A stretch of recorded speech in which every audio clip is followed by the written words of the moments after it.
Dobrodošli u poslednji video playliste renoviranja salonca. U današnjoj finalnoj epizodi otkriću vam kompletan izgled stana nakon završenog renoviranja. Ako i sami planirate da renovirate neki prostor, ovaj video vam može biti koristan jer ćete saznati univerzalne principe i male trikove koje koriste dizajneri kako bi učinili da prostor izgleda kao iz časopisa, ali i da istovremeno bude i vrlo praktičan za korišćenje. Zabluda koju imaju mnogi ljudi bez iskustva jeste da lepi prostori nisu praktični, a ja verujem da ću vam do kraja videa dokazati upravo suprotno. Takođe, napravit ću rekapitulaciju svih do sada urađenih radova i skrenut ću vam pažnju na važne detalje o kojima većina klijenata ne razmišlja tokom organizacije renoviranja. Ovaj stan sam zatekao u oronulom i lošem stanju, pa zato nije bilo moguće poboljšati njegov izgled kozmetičkim radovima, već je bilo neophodno sprovesti dubinsko renoviranje. Da krenemo redom. Prema tipu, ovaj stan je takozvani salonac. Kao što je mnogima poznato, ovakvi stanovi imaju mnoge svoje tipične karakteristike. Po pravilu, oni obično posjeduju kvalitetnu drvenu stolariju sa velikim, često dvokrilnim stilskim vratima. Po debljini štokova vidi se koliko su noseći zidovi debeli, a to nam govori da je zgrada vrlo kvalitetno izidana. Iako originalna vrata mogu izgledati požutelo i staro, savjetujem vam da ih ne menjate za nova moderna dizajna, već da ih restaurirate. Razlog za to je što je dizajn većine modernih vrata neuklopiv u stil salonca i ostatka zgrade. Na sreću, proces restauracije nije mnogo komplikovan. Potrebno je skinuti staru farbu, zagitovati eventualne rupe u drvetu, a zatim vrata i štokove prefarbati. Štokovi se sređuju na licu mesta, dok se vrata skidaju i nose u radionicu. Ovde je sva stolarija prefarbana belom poliuretanskom mat bojom i sada izgleda praktično kao nova.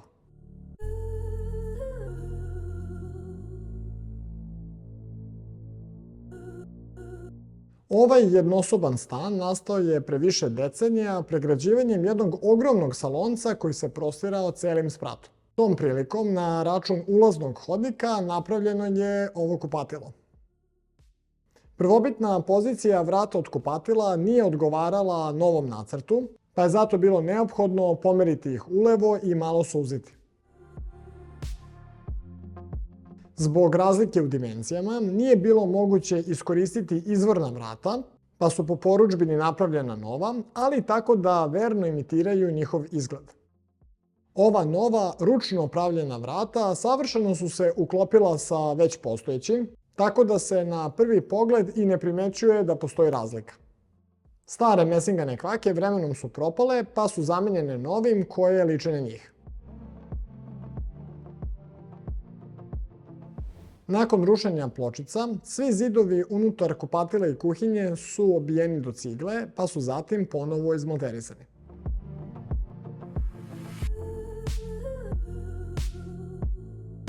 Odluku da tako uradim doneo sam iz dva razloga. Prvo, stari malter je bio ispucao i relativno se lako krunio.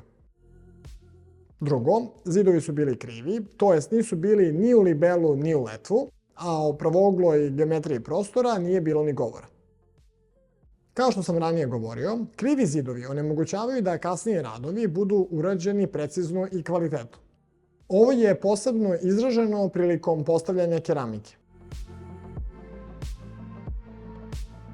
Takođe, svi ćoškovi gde dolaze nameštaj, poput na primjer kade ili kuhinskih elemenata, moraju da budu strogo pod pravim uglom, to jest u vinklu. Pravilna geometrija najlakše se postiže korišćenjem vođica, ali se njihovom pravilnom postavljanju, nažalost, obično ne pridaje dovoljno pažnje.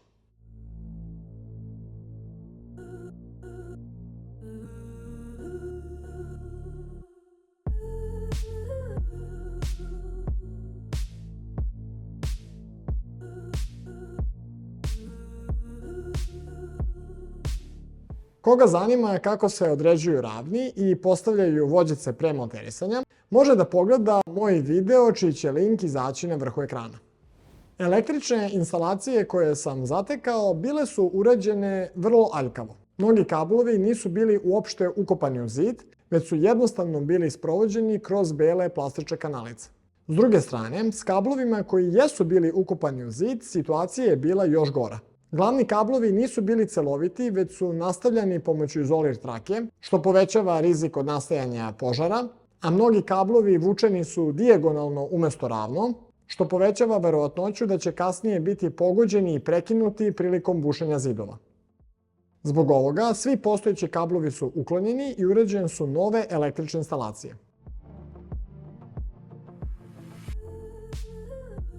Običan bojler zamijenjen je protočnim kako zbog komfora, tako i zbog dimenzija samog uređaja. Protočni bojler zahteva deblji kabel i veću snagu. Ako ugrađujete protočni bojler ili neki drugi zahtevan uređaj, potrebno je da proverite da li trenutno odobrena snaga struje odgovara novim potrebama domaćinstva. Ako ne odgovara, možete tražiti njeno povećanje podnošenjem zahteva u elektrodistribuciji. Ako ne znate kolika vam je snaga potrebna, najbolje je da se posavetujete sa električarom. Vodovodne i kanalizacione instalacije sastojale su se iz kombinacije plastičnih i pocinkovanih cevi, a pozicije priključaka nisu odgovarale novom nacrtu. Zato su sve cevi izvađene i zamenjene novim plastičnim cevima visokog kvaliteta, a tom prilikom postavljen je i ugradni vodokotlić. Vodoinstalaterski radovi urađeni su nakon malterisanja kako bi se svi priključci sigurno našli u ispravnoj ravni.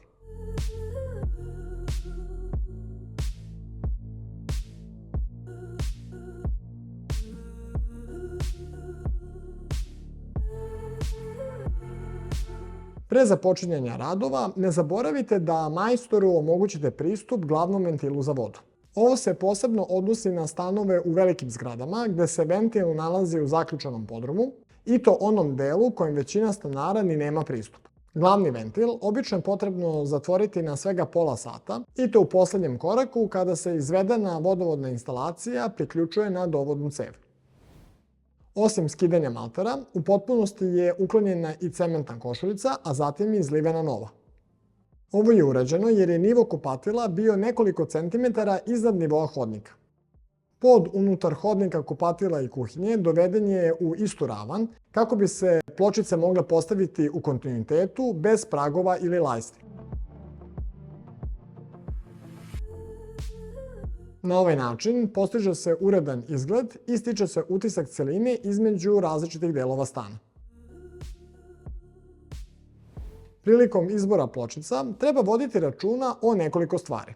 Za početak, pločice koje se ugrađuju na pod moraju biti izdržljive, a u kupatilu, gde ima vode, one moraju biti i otporne na klizanje. Više o svojstvima pločica i njihovoj upotrebi u konkretnim prilikama saznajte u videu posvećenom ovoj temi. U hodniku, kuhinji i kupatilu ugrađene su italijanske granitne pločice bež boje koje posjeduju suptilan reljef.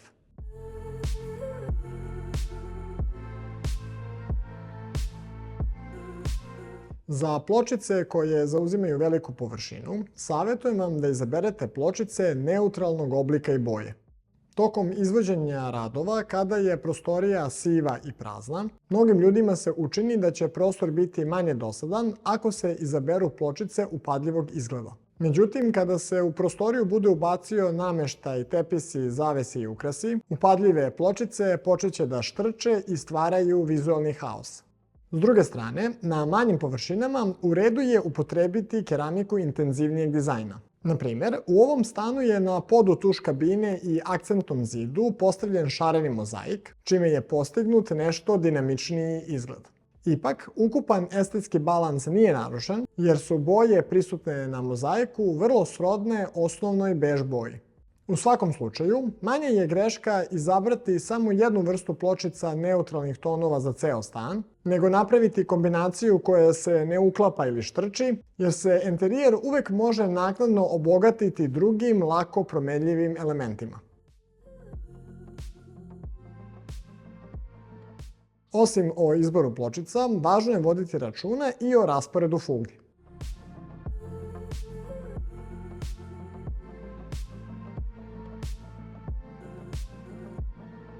Ma koliko pločice bile lepe, ako slog ne valja, nesvesno se stiče utisak da u prostoriji nešto nije uređeno kako treba. Ako vas zanima kako se planira slog pločica i kako je to konkretno urađeno u ovom stanu, pogledajte video o toj temi koji se nalazi u ovoj playlisti.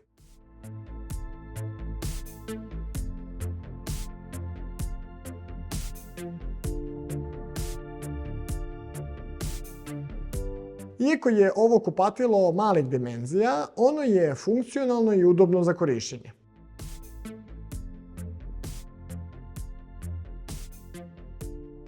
Glavni razlog zbog kojeg se stiče utisak udobnosti jeste prostrana tuš kabina, pogotovo kada se uzmu u obzir minijaturne dimenzije kupatila. Kao što sam već rekao, vrata od kupatila su sužena i pomerena ulevo kako bi nova tuš kabina mogla da stane. Mnogi ljudi po inerciji ostavljaju malo mesta za tuš kabinu, jer je u ranijim vremenima, kada se nije toliko polagalo na ličnu higijenu kao danas, to bio standard. Ipak, onaj koji jednom iskusi komfor prostrane tuš kabine, teško da bi se opet opredelio za onu malih dimenzija. Stakleni paravan za tuš kabinu standardno je visok 2 metra i ta visina odgovara plafonima standardne visine od 2 metra i 40 centimetara. U ovom kupatilu plafoni su visoki čak 3 metra, pa je radi očuvanja proporcija po porudžbini napravljen viši stakleni paravan visok 2 metra i 20 centimetara. Nameštaj u kupatilu napravljen je od medijapana. Viseća komoda skriva protočni bojler, ali se njemu po potrebi uvek može pristupiti. Na komodi se nalazi kvarcna ploča, a na njoj stoji nadgradni lavabo sa baterijom sa strane. U mom iskustvu, gornja ploča na komodi ne treba da bude od medijapana ili iverice, već od materijala koji je otporan na vodu, jer će u suprotnom vrlo brzo degradirati pod dejstvom vode koja neizostavno prska oko lavaboa.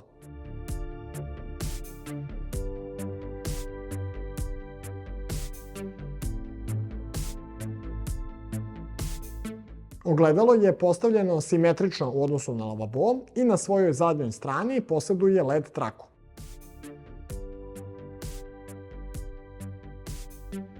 Ovakav položaj osvetljenja izabran je kako bi se istakao reljef na pločicama i proizveo zanimljiv efekat. Levo od ogledala okačena je viselica, a na plafonu se nalaze dva jaka spot svetla. LED traka postavljena je i sa unutrašnje strane ugradnih polica. Postojanje više izvora svetla različitog oblika i intenziteta koji se pale i gase nezavisno omogućava variranje atmosfere u kupatilu. Diskretno osvetljenje dovoljno je noću, dok je intenzivno svetlo potrebno, na primjer, tokom brijanja ili šminkanja. Što se tiče stepena zaštite koje kupatilsko osvetljenje treba da poseduje, u najvećem delu prostora dovoljno je osvetljenje sa takozvanom IP20 zaštitom. Osvetljenje sa većom IP44 zaštitom potrebno je samo u onim delovima kupatila koji su izloženi direktnom prskanju vode. Ugradne police smeštene su u prostor koji je ostao nakon zatvaranja ugradnog vodokotlića na desnoj strani zida. One se nalaze u kontinuitetu sa visećom komodom. Da je kupatilo bilo dovoljno široko da se sa svake strane WC šolje može komotno stajati, iznad vodokotlića mogao je da se stavi i element od zida do zida. U tom slučaju, ovaj element obavezno mora da poseduje vrata, kako stvari sa polica ne bi slučajno skliznule i upale u WC šolju. U svakom slučaju, prostor iznad vodokotlića ili treba potpuno zatvoriti, ili u njega treba ugraditi namenski osmišljen element.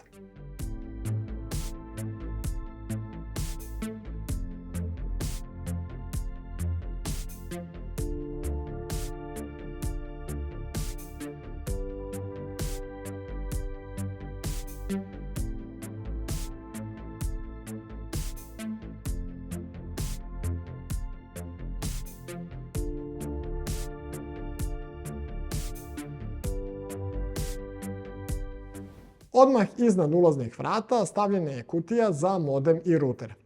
Optički kabel koji dolazi iz hodnika zgrade može da uđe kroz spoljašnji zid direktno u ovu kutiju, čime se eliminiše neestetsko vođenje kablova duž zidova. U kutiju ulaze i dva uzidana mrežna kabla koja vode do glavne sobe, u slučaju da postoji potreba za žičanom vezu. A u slučaju Wi-Fi veze, uzignut položaj kutije sa ruterom povećava domet i snagu signala. Po porudžbini napravljena je nova kuhinja koja je znatno veća i funkcionalnija od stare.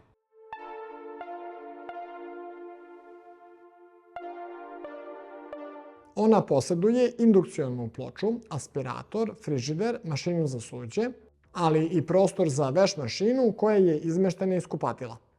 Kako bi se postigao minimalistički dizajn, svi ovi uređaji sakriveni su unutar kuhinjskih elemenata.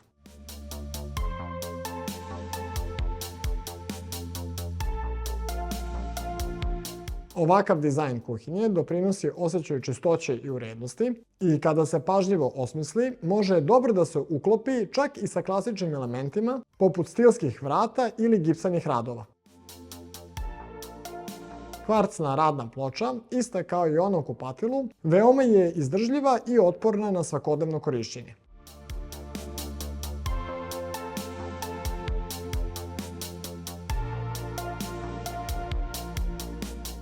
Vrata od prostora za veš mašinu skraćena su tako da ne udaraju u keramičku soklu.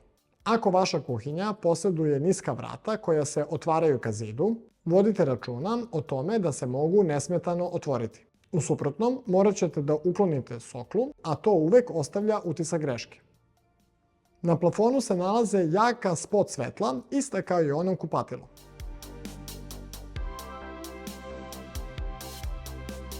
Prilikom izvođenja spuštenog plafona, stara gipsana lajsna morala je biti uklonjena. Umesto nje stavljena je nova koja liči na onu iz glavne sobe.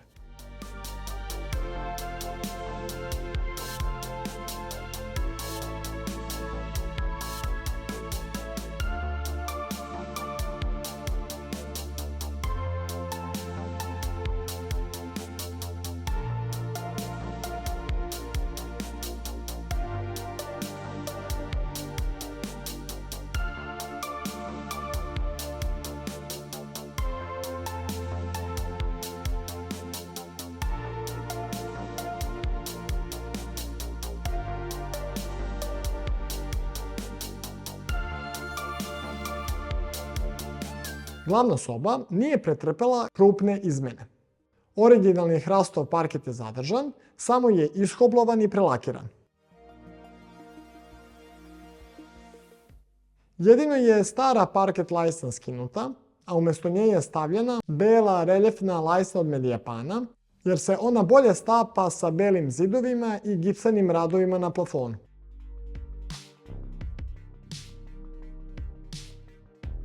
Zadržana je i stara kaljeva peć, prvenstveno kao ukras, mada je do nje doveden trofazni priključak, pa se ona u budućnosti može osposobiti za rad na struju.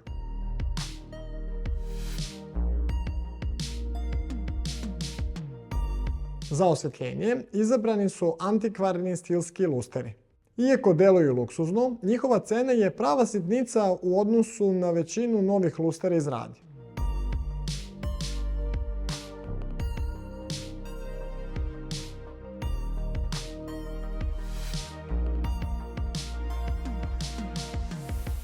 Prozori u ovom stanu istureni su u pročelje zgrade i prave takozvani doksat, što prostoriji daje lep pogled i osjećaj širine. Stari drveni prozori bili su oronuli i loše su diktovali, pa su napravljeni novi od peskiranih aluminijumskih mat profila.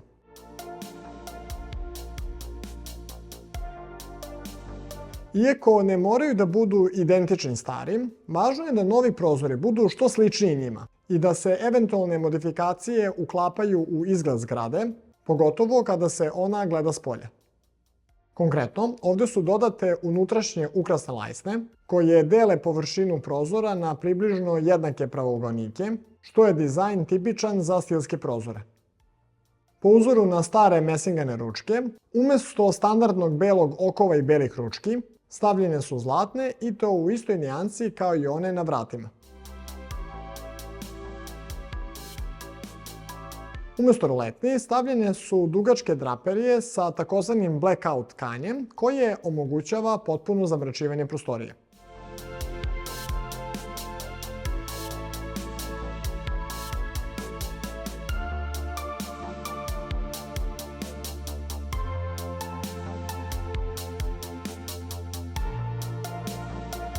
U ovom stanu vlada zaista prijatna atmosfera. Moderni elementi kombinovani su sa postojećim, starijim skoro 1 vek, ali ništa ne štrči i ne remeti harmoniju. Tome je doprinelo planiranje velikog broja detalja unapred i usklađivanje ranih radova sa krajnjom zamisli. Mukotrpan posao je završen, a ja se nadam da sam uspeo da vam skrenem pažnju na mnoge detalje o kojima treba voditi računa pri renoviranju, bilo da radove izvodite sami ili angažujete profesionalnog izvođača. Potpišite se na kanal da ne propustite narednu playlistu, a mi se vidimo u sljedećem videu. Srećan rad i svako dobro!